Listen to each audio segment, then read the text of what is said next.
Hello, welcome back, you guys. For those of you who don't know me, my name is Zoe. I am here to talk to you guys about my second week of recovery after a PAO on my right hip. My steri strips all fell off at exactly my 2-week mark.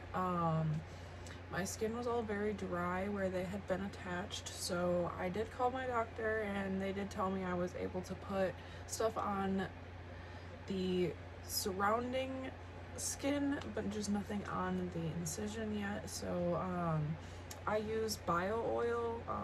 That seems to be the best, and it also really helps with scarring.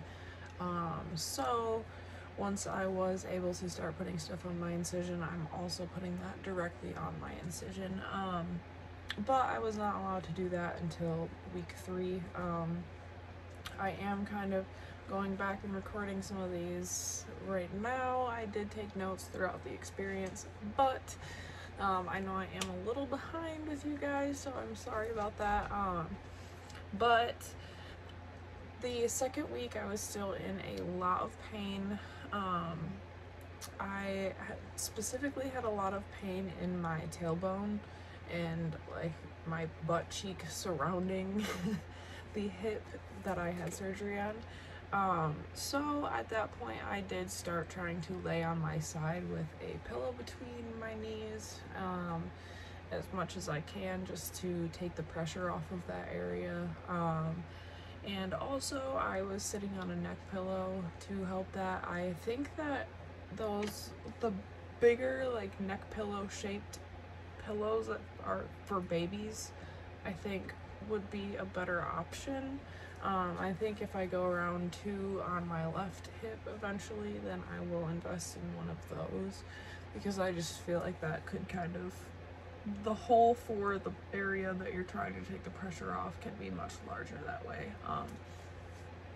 So that is something that I would possibly consider instead of a neck pillow, or also with a neck pillow.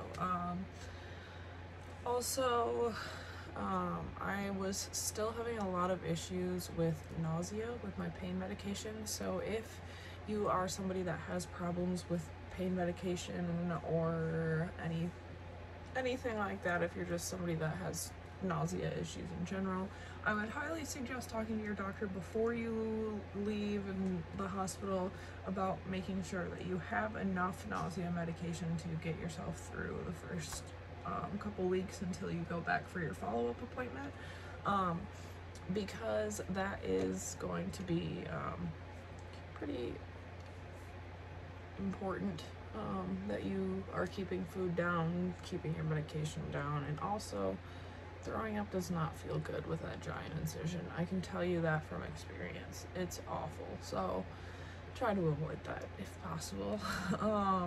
I do have no feeling in the front of my thigh now. I guess I shouldn't say no feeling. There is a very tiny bit of feeling. I was told to expect that, so that was definitely not a surprise to me or anything like that.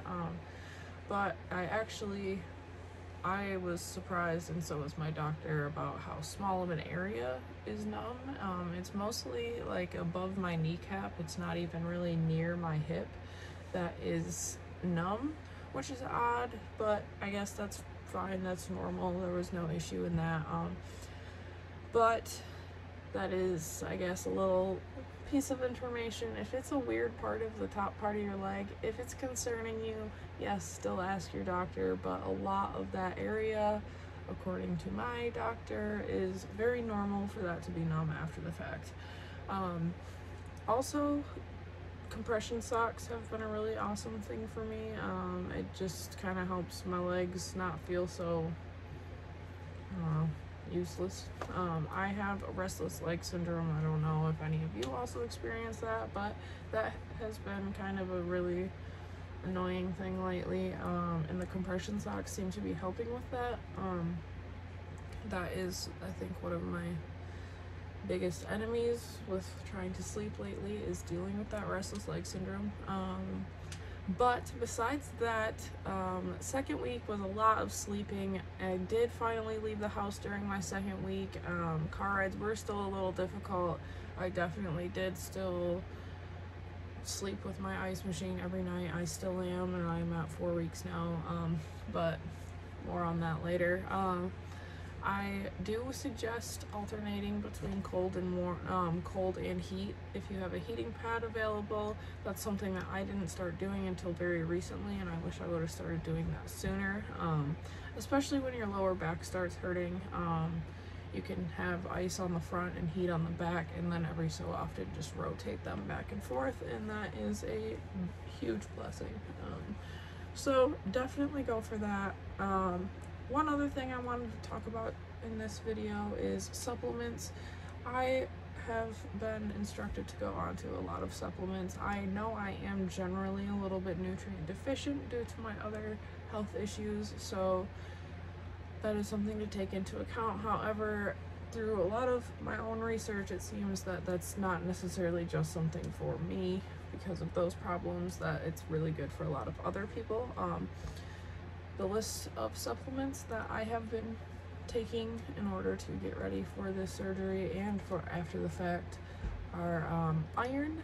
I'm taking vitamin D, vitamin K, vitamin C, also bromelain, but iron has been a really big one, calcium, magnesium, zinc. Those were all things I was kind of put on for various reasons. Some of them are immune support reasons, some of them are bone support, bone growth, and others for blood count and, you know, whatnot. But it is really good to focus on your nutrition after the fact, because your healing does, to some extent, depend on how well you take care of yourself.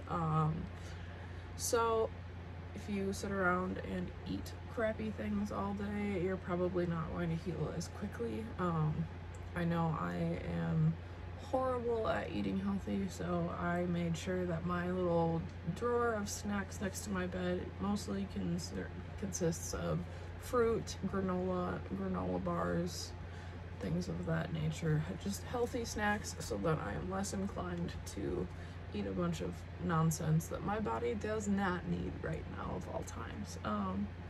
So yeah, I will continue to keep you guys updated. I have a couple more videos coming up. If you have any questions, as always, put them down in the comments below. And if you are going through this yourself, happy healing. And if you're going into it, good luck. It is not pleasant, but also it gets better. So you'll do great. Make the best out of it. See you guys next time.